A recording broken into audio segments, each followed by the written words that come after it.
Laurie, great to see you. We're obviously seeing a lot of volatility right now, but ultimately, does it end up in the same place, i.e. the market buys the dip?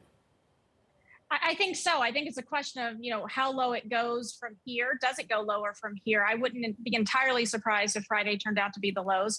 But I think the reality is one of the guests you just quoted a moment ago mentioned she hadn't mentioned retail investors. I don't know that they've stepped in to buy the market in a big way yet. If you look at the AAII survey from last week, they had actually taken a bearish step even before this news came out. So I think that's one positive underpinning of support that's still yet to come. And when we look at institutional investors, I think they're taking mostly a wait and see approach at this point in time. We did a survey yesterday afternoon and after Biden spoke, and we found that most people in our survey said they're not really doing anything with their portfolios yet. They need more information. So I think sentiment is a precarious thing, but I think you are right. I think we're going to end up in the same place with buying the dip. I think it's the near term that's a bit uncertain. Also, Laurie, I did find your survey quite interesting, but I guess the question really becomes, what do they do? What do they buy? Yeah. So if they're not going to buy the dip yet, when they do, what's it going to be? So if you look at Friday's price action versus yesterday's price action, you saw two very, very different markets. Friday was, kind of panic and fear, and defensives floated to the top, things like healthcare and staples. And yesterday we saw the secular growth oriented sectors like technology do quite well. And we're seeing that in early trading again today. And I think at least while we're in this information vacuum, while we're trying to figure out exactly where this virus is headed, this variant is headed, I think investors are going to not go back into defensives. I think they're going to go back into what they were buying yesterday and this morning. They're going to stick with tech, consumer discretionary, and those sorts of things.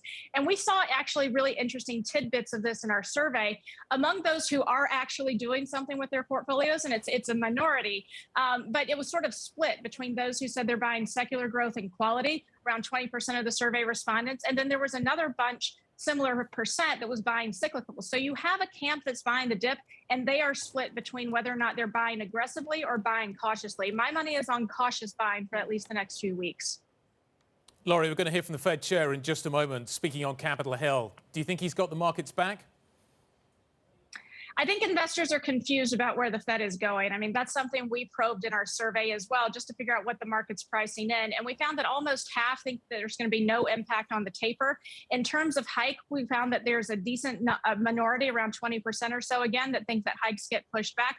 But we also saw a similar number who said that it wouldn't. So I think we're going to take a lot of cues off today's testimony. Yeah, and we'll get deeper into that in just a moment. I wonder, Laurie, you mentioned sort of what they're going to buy on the dip, but over the next 4 weeks, we're going to have some rebalancing into the end of the year. And typically, we talk about that Santa Claus rally, and I want to know kind of what you think these next 4 weeks are going to bring. Are we going to see more a sell the winners kind of thing?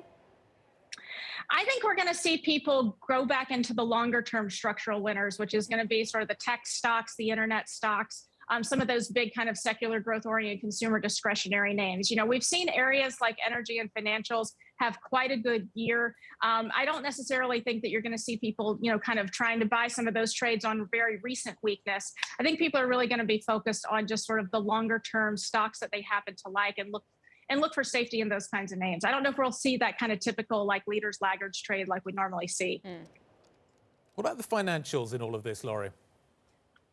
The financials are held hostage to bond yields. I mean, that's really all you need to know about how that sector is going to trade relative to the broad market. And I wish, as a strategist, I could give you better color than that. They're super cheap. I think that they look great outside that bond yield issue. And I think once the value trade gets going again, it's going to be a fantastic place to be. But I do think that it could be challenged in the short term. Yeah. One thing that we've seen historically, value doesn't work when COVID cases are rising. What about oil? Oil, I think, is even, a little bit more challenged in the short term than, or I would say the energy sector rather, than the financials, because I do think that, sort of regular investors are willing to make bets in financials, but I think that energy just tends to get caught up in kind of the oil macro trade. And so when you're really scared on the macro, that is an easy place to pull some funds.